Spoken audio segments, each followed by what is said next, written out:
U.S. rejects China's destabilizing nature reserve claims in South China Sea.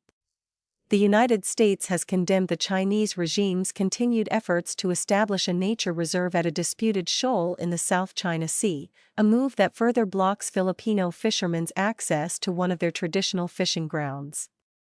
Chinese authorities earlier this month unveiled new rules to manage the National Nature Reserve at Scarborough Shoal, a triangle-shaped coral reef within the Philippines' 200 nautical mile economic zone. China has effectively controlled the feature for more than a decade and designated almost the entire northeastern section of the shoal as a natural reserve last year. Under the new management rules, which came into effect on August 1, activities such as fishing, mining, and coral or reef excavation within the designated area are banned. China's Coast Guard, along with other agencies, will establish a routine patrol system to crack down on activities Beijing deems illegal, according to the text of the measures released by China's National Forestry and Grassland Administration. In an August 8 statement, the U.S. State Department denounced Beijing's ongoing attempts to enforce the nature reserve as destabilizing.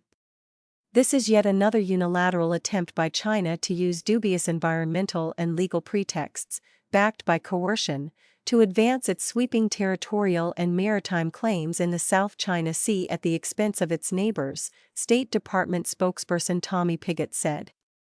The United States stands with our ally, the Philippines, in support of a free and open Indo-Pacific, he added.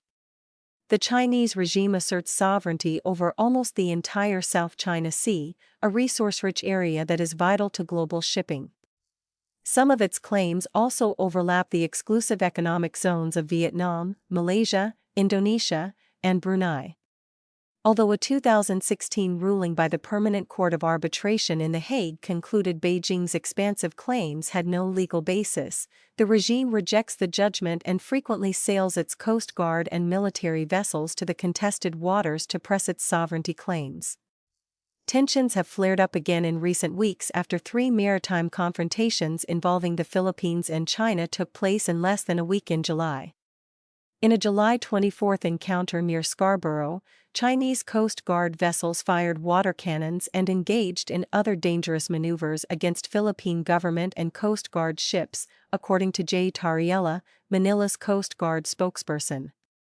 At one point, a Chinese ship came as close as 7 meters to a Philippine vessel, causing serious risks of collision, he added. According to the Chinese force's accounts, its Coast Guard took control measures against several Philippine vessels that entered waters under China's jurisdiction. This occurred just a day after the Philippines Coast Guard accused its Chinese counterpart of using a water cannon against its vessel for more than 2 minutes. On July 20, Manila reported a violent clash near Second Thomas Shoal, another hotly contested shoal in the South China Sea. The incident left a Filipino naval sailor wounded by Chinese crewmen, sparking concerns among the United States, the European Union, Australia, and Japan. U.S. Secretary of State Marco Rubio later revealed that a U.S. Coast Guard vessel was in the region when the July 20 incident happened, helping stand between the two sides and facilitate the injured individual's rescue. "So we're already here, we're already present, we have a role, and we're not going to abandon our allies," Rubio told reporters on July 23 on the sidelines of the ASEAN meeting in Manila.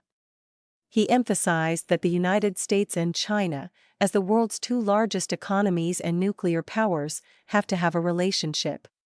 But that won't come at the expense of our allies and our partners in the region or our presence here either, he said.